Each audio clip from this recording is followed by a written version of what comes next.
Shalom. We want to start off by giving our praises to Yahweh, Bahasham, Yahushai, Bahasham, Rakal Kadash, giving double honors to the apostles and elders of Great Millstone, and peace and blessings to the brothers pushing the truth and sincerity. Alright, I'm doing this video on being carnal and basically the scriptures on cutting, getting physical, and things of that nature. Alright, this is Romans chapter 8, verse 6. For to be carnally minded is death. Alright, so carnal, it means physical, flesh, something like that, in the flesh. Alright, if you being carnal, you in the flesh right now, you being physical. I mean, meaning like I can touch you in this world. Alright, and what does being carnal bring you? Death. Why? Because a carnal mindset is, that nigga step on my shoes, I'm beating his ass. He look at my girl the wrong way, it's a problem. It's just instant. It's basically being a negative mindset, really. And which does lead to death, because those situations can get pretty bad. But like having that carnal mindset is also not a healthy thing to have, because can't even think straight. If you don't have no spirit, like you are a spirit, how could you not be thinking spiritually, you know? Alright.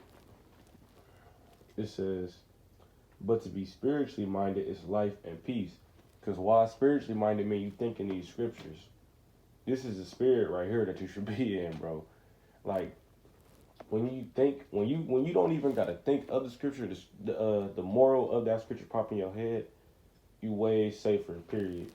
For example, Matthew 5:25, if I'm not mistaken, agree with that adversary quickly. You know, a lot of these niggas don't know that. And then when they get gunned down by the police, then they want to throw riots. But a nigga with a gun pointed at you told you stop running. You know, if you knew to agree with your adversary quickly, you know, you wouldn't be in that predicament. Why?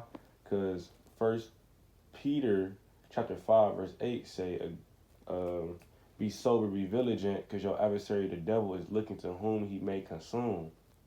All right, see, that's spiritually minded. You gotta be on point with these scriptures. You gotta know them. Okay, see, because if you knew those two scriptures alone, you would have known. All right, Esau, Edom, that's who your enemy is. He out here looking for who he may destroy. All right, now Matthew 5:25. Let me agree quickly so they don't gun me down, because they already looking for it. They not showing no remorse. All right, and that's how you be spiritually minded. Okay, now I am gonna say, if you out that picture, I ain't saying walk back to the police car and give yourself up, because if the Lord allow you to escape, that's on you, brother.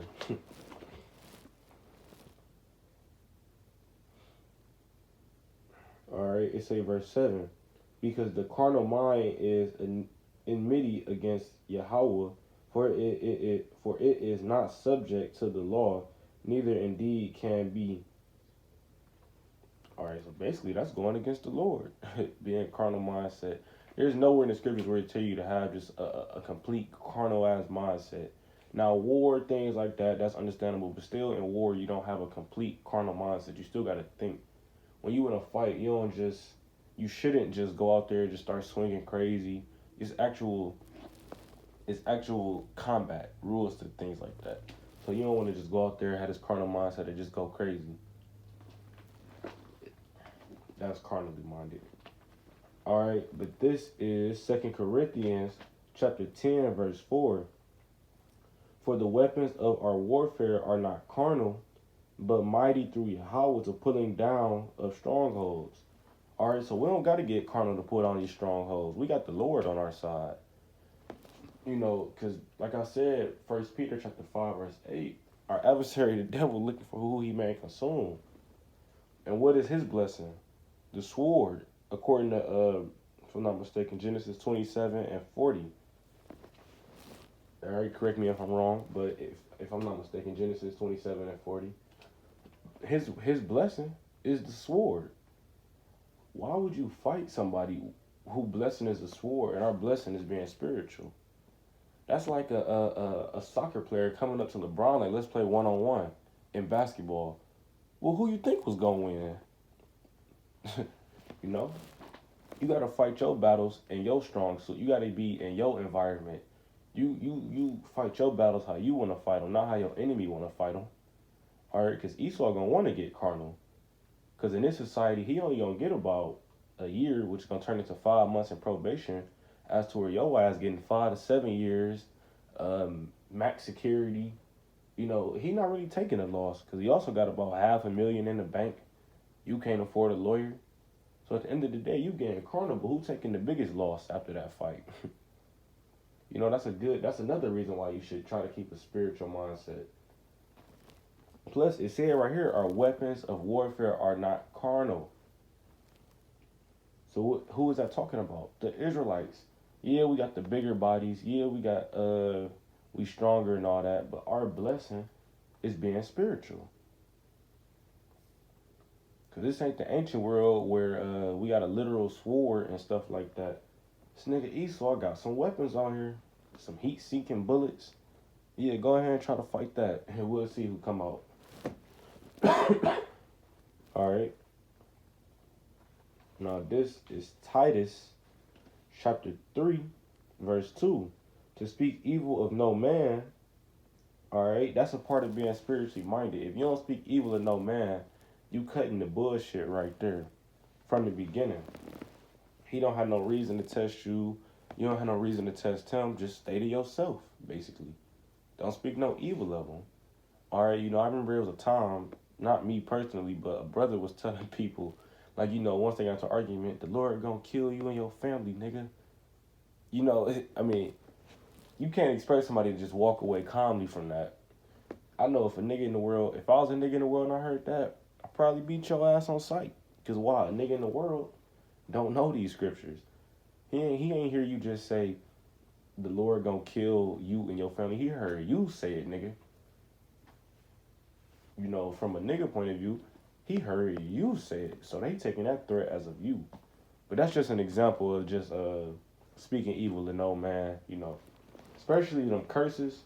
If you heat it, I get being offended and all that, but you can't just be cursing people because you mad. Unless they make you mad or something like that. But even with that, it's kind of balanced that out. I wouldn't just, just throw curses on people. It's not something to be taken lightly. All right, but it say, to be no brawler, but gentle. All right, a brawler, a big... when you think of a brawler, what pop in your head?